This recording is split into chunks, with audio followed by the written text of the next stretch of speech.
بسم الله الرحمن الرحیم. عزتمندو، دا نننۍ ویډیو ډېره ضروری ده. بعضې ملګرو ویله چې په دې باندې ته څه خبرې وکړه، نو ما ویل زه ستاسو سره په دې ویډیو باندې څه خبرې کول غواړم. نو تاسو به دا ویډیو ډېره شیر کړئ چې هغه کسان ته ورسیږي چې څوک چې کوم دی داسې غلطې خبرې کوي. نو راځئ اول تاسو دا ویډیو ګورئ، د دې نه پس بیا ستاسو سره یو څو خبرې کوم. ما ته یو کس رنګ وکړلو، ویل زمونږ علاقه کې یو مولا مړ شوی دی او د هغه د قبر نه خوشبو ځي. زه وګورو چې آیا زما استاد شیخ عالم پیر صاحب بغوري او که محمد رسول الله صلی الله علیه وسلم او د هغه ملګري صحابه کرام غوره دي. د ابوبکر عمر عثمان علی رضی الله عنه د قبر نه خوشبو نه ځي او زما استاد عالم د قبر نه خوشبو ځي. د عثمان رضی الله عنه قبر ښکاره دی، د رسول الله صلی الله علیه وسلم زوم دی، د هغه د قبر نه خوشبو نه ځي. اوچت شهید دی، د هغه د قبر نه خوشبو نه ځي او زما استاد عالم د قبر نه خوشبو ځي. عزتمندو، تاسو د دې مولا دا خبرې واورېدلې. یو څو ورځې مخکې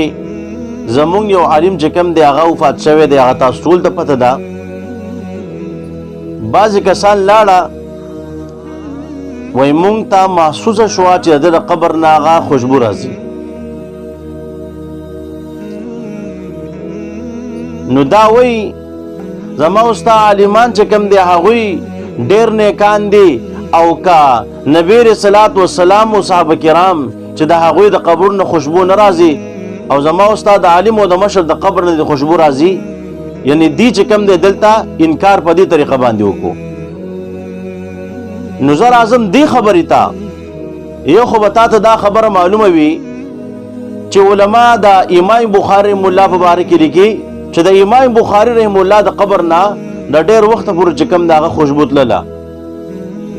نو بیا خو به ستا دغلته انکار وي، حالانکې دا چې کوم د اکثر علماو دا خبر لیکلي ده. دغه رنګې زمونږ عالم مولانا احمد علي لاهوري رحم الله د هغې په باره کې چې کوم دی راځي چې د هغې د قبر نه به چې کوم دی خوشبو تلله. دغه رنګې زمونږ وسنی عالم مولانا ډاکټر شیر علي شاه رحمه الله چې د هغې د قبر نه خوشبو راتلله. دغه رنګې زه دا خبر کول غواړم چې دا خبر خو تا ته او ټول دنیا ته معلومه ده چې د نبی علیه الصلاة والسلام فضیلت او درجه په مخلوق کې د هر چا نه ټول نه اوچته ده. نو د مریم بیبي په باره کې راځي، الله رب عزت په درېمه سپاره کې د هغې تذکره کوي: اعوذ بالله من الشیطان الرجیم كلما دخل عليها زكريا المحراب وجد عندها رزقا قال يا مريم أنى لك هذا قالت هو من عند الله. چې زکریا علیه الصلاة والسلام با کله هم د مریم بیبي هغه کوټې ته او هغه محراب ته داخل شو، نو د هغې څه بې رزق وموندو.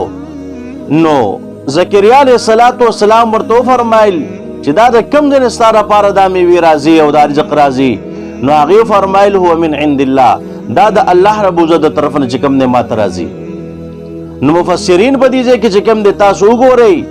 چې هغه لیکي بې موسمه میوې به چې کوم دی د مریم بیبي څه به چې کوم دی هلته حاضرې وي او د هغې څه موجودې وي. نو د نبي علیه الصلاة والسلام په باره کې داسې د قرآن پاک آیات وښایه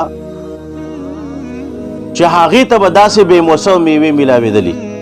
نو بیا خو ستا دلته م انکار راځي دې آیات نه. د نبي علیه الصلاة والسلام درجه چونکې ده مریم بیبي نه اوچته ده، نو چې نبي علیه الصلاة والسلام ته بې موسمه میوې نه میلاویږي، نو مریم بیبي ته څنګه میلاویږي؟ بیا خو به ستا د دې آیات نه م انکار راشي. دغه رنګې دا سلیمان علیه الصلاة والسلام په باره کې چې کوم راځي: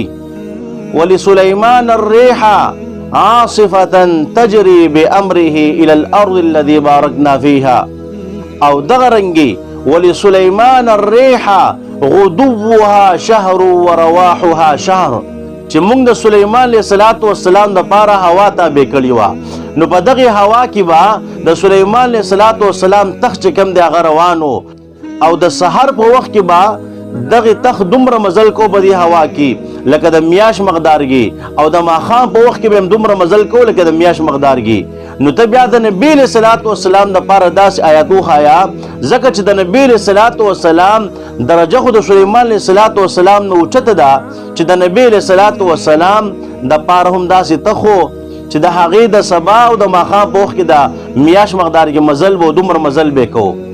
نو که داسې نشي خولی نو بیا خو ستا د دې آیت نه انکار راځي چې دا څرنګه خبره ده د نبی علیہ الصلوۃ والسلام درجه خو اوچته ده او د سلیمان علیہ الصلوۃ والسلام دپاره چې کوم دی داسې چې کوم دی هوا تابع و چې هغې تخ به وړو بیا خو ستا د دې ځای نه انکار راځي